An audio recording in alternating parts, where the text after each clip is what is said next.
제주 4.3의 완전한 해결을 기원하는 4.3 해원 방사 탑재가 오늘 제주시 신산공원에서 열렸습니다.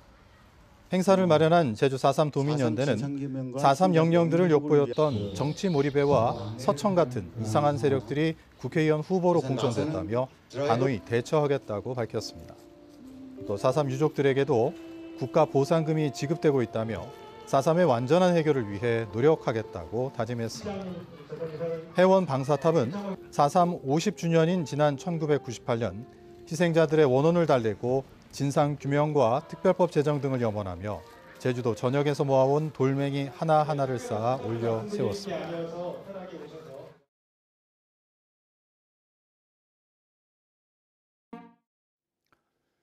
제주 4.3 기념사업위원회는 성명을 내고 4.3 학살의 주역인 이승만 기념관 건립 중단을 촉구했습니다. 4.3 기념사업위원회는 4.3 학살의 주역인 이승만을 제주도민의 이름으로 추모하는 것은 4.3의 미래를 위해 용납할 수 없는 일이라며 서울에 추진되는 이승만 기념관과 미국 워싱턴 한국대사관의 이승만 동상 설치를 중단하라고 요구했습니다. 또 이번 총선에서 여러 정당 후보들이 4.3 해결을 위한 공약을 제시했다며 약속을 지켜줄 것을 당부했습니다.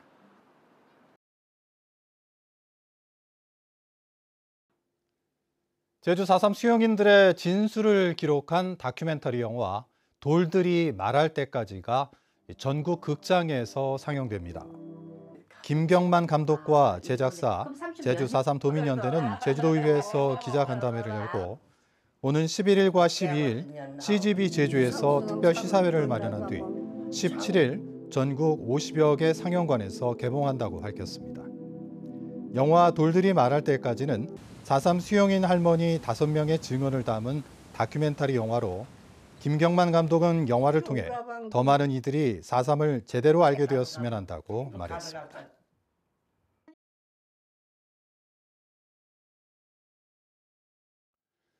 제주 제2공항 반대단체가 총선 후보자들에게 제2공항 정책을 물은 결과 더불어민주당 문대림 후보와 녹색정의당 강순화 후보는 공항 확충 대안의 근거가 되는 수요 예측에 대한 철저한 검증과 현 공항 확충을 통한 개선 가능성에 대해 재검토가 필요하다는 데 동의했습니다.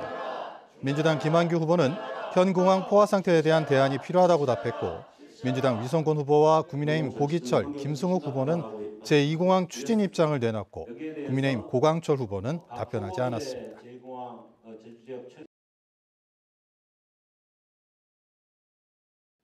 여성 주권자 행동 제주 지역 어퍼가 총선 후보자들에게 여성가족부 유지와 강화 등을 질의한 결과 민주당 문대림 위성권 후보와 녹색정의당 강순화 후보는 수용 입장을 전했습니다.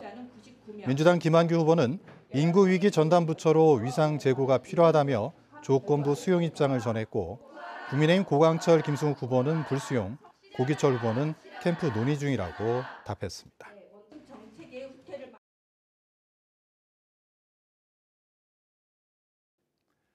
제22대 국회의원 선거 투표용지가 오늘과 내일 이틀 동안 제주 시내 인쇄업체에서 인쇄됩니다. 이번 선거에서 유권자들은 지역구와 비례대표 국회의원 선거 투표용지 2장을 받게 되고 제주시 아라동 을선거구는 도의원 보궐선거까지 석 장을 받게 됩니다. 특히 비례대표 선거에는 38개 정당이 입후보하면서 투표용지가 역대 가장 긴 51.7cm로 개표 시간도 길어질 것으로 보입니다.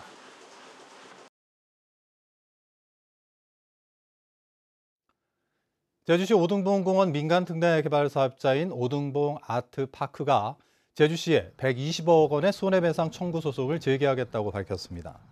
오등봉 아트파크는 개발을 위해 3,500억 원의 대출을 받은 상황에서 제주시가 감사원 감사를 이유로 사업을 지연시켜 이자 손실이 발생했다며 소송 이유를 설명했습니다.